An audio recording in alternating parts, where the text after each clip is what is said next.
आज हम cell cycle और सेल डिवीज़न का टॉपिक स्टार्ट करेंगे।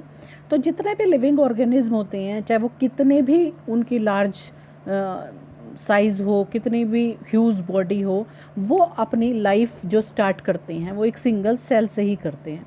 तो आपको ये सोच के आश्चर्य होता होगा कि भाई इतनी छोटी एक सेल से इतना बड़ा लार्ज ऑर्गेनिज्म कैसे बन जाता है। तो ग्रोथ और रिप्रोडक्शन किसी भी सेल का एक इम्पॉर्टेंट करेक्टरिस्टिक होता है। लिविंग ऑर्गेनिज्म के अंदर जो सेल होती है वो ग्रोथ भी करती है और रिप्रोड्यूस भी करती है। तो जो भी सेल रिप्रोड्यूस करेगी उससे क्या बनेंगी, डॉटर सेल्स बनेंगी, 2 डॉटर सेल्स बनेंगी, और फिर वो डॉटर सेल्स ग्रो करके फिर से वो डिवाइड हो सकती हैं। तो इस तरीके से क्या होगा कि कंटिन्यूएशन में ये प्रोसेस चलता रहेगा और क्या बन जाएगा, उस एक सेल से मिलियंस ऑफ सेल्स बन जाएंगी। तो अब देखते हैं कि सेल साइकिल के अंदर क्या होता है। सेल डिवीज़न जो है वो सभी लिविंग ऑर्गेनिज्म का एक इम्पॉर्टेंट प्रोसेस है। जब कोई भी सेल डिवाइड होती है तो उसका डीएनए रेप्लिकेट होता है और उस सेल की ग्रोथ भी होती है। तो ये जो प्रोसेस हैं सेल डिवीज़न के, इसमें आता है डीएनए रेप्लिकेशन, सेल का ग्रोथ होना। लेकिन ये दोनों जो प्रोसेस हो रहे हैं कि डीएनए रेप्लिकेट हो रहा है और सेल की ग्रोथ हो रही है, ये कोऑर्डिनेटेड मैनर में होते हैं और ये ज़रूरी है कि इनका करेक्ट डिवीज़न हो, तभी क्या होगा कि जो भी प्रोगेनी सेल बन रही है, यानी कि जो भी डॉटर सेल बन रही है, उसके अंदर प्रॉपर अमाउंट में जीनोम यानी कि डीएनए प्रेजेंट होगा। तो अब क्या होता है कि जब कोई भी सेल डिवाइड होने वाली होती है तो उसका जो डीएनए है वो क्या हो जाता है, डबल हो जाता है। ठीक है, और इसके साथ साथ उस सेल के अंदर जो और पार्ट्स होते हैं, जैसे साइटोप्लाज्म भी अमाउंट में बढ़ेगा, या जो दूसरे सेल ऑर्गेनेल्स होते हैं वो भी अमाउंट में बढ़ते हैं और फिर वो डिवाइड हो जाते हैं 2 डॉटर सेल्स में। तो इसी को हम बोलते हैं सेल साइकिल। अब सेल की ग्रोथ ये कंटिन्यूअस प्रोसेस है। ठीक है, ये तो हमेशा उस सेल के अंदर होता रहेगा, लेकिन डीएनए का सिंथेसिस किसी भी सेल के अंदर एक स्पेसिफिक टाइम में ही होता है। वो कौन सा है, जब उसको डिवाइड होना होता है। तो अब जो जैसे रेप्लिकेटेड डीएनए है, मतलब डीएनए डबल हो गया है, तो उसका डिस्ट्रीब्यूशन न्यूक्लियस के थ्रू वो 2 हिस्सों में टूट जाएगा और सेल डिवाइड जब होगी तो वो न्यूक्लियस का आधा हिस्सा दोनों सेल्स के अंदर चला जाएगा। तो ये जो इवेंट होते हैं वो कैसे होते हैं, जेनेटिक कंट्रोल के अंदर होते हैं। तो अब हम देखते हैं कि एक सेल साइकिल के अंदर क्या क्या प्रोसेस होते हैं। अगर हम एक टिपिकल यूकैरियोटिक सेल की बात करें, जैसे कि ह्यूमन सेल अगर हम कोई भी लेते हैं, तो वो सेल्स जो हैं लगभग 24 आवर में वो अपना साइकिल कंप्लीट करती हैं। तो वैसे ये जो टाइम ड्यूरेशन है ये ऑर्गेनिज्म टू ऑर्गेनिज्म भी वेरी कर सकती है और सेल टू सेल भी वेरी कर सकती है।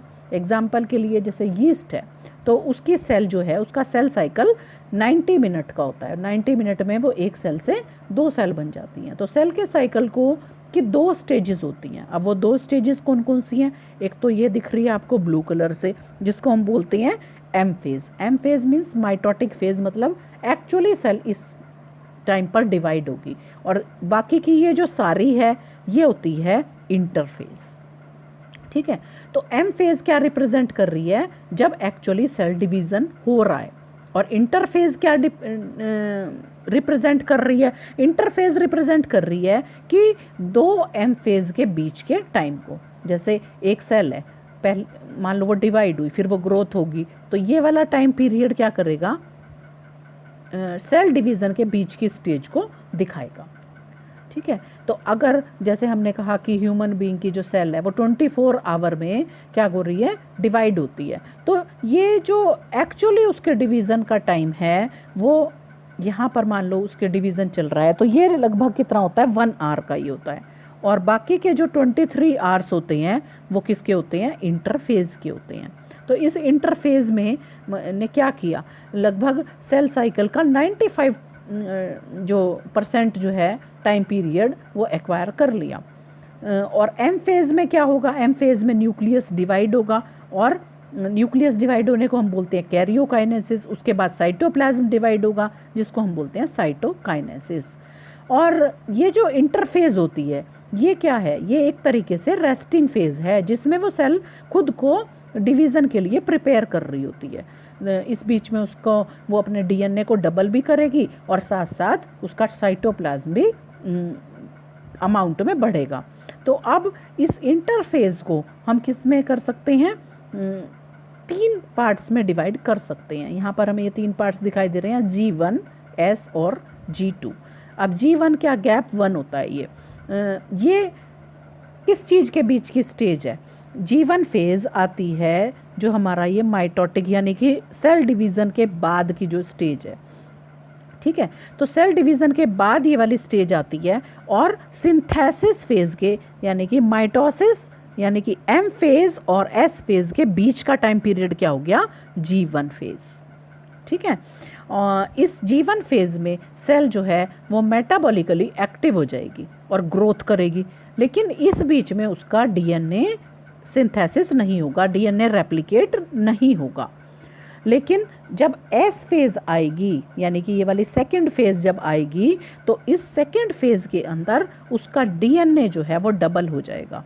अगर पहले उसका डीएनए सपोज करो 2C था तो सिंथेसिस फेज में वो बढ़कर कितना हो जाएगा, 4C हो जाएगा, ठीक है।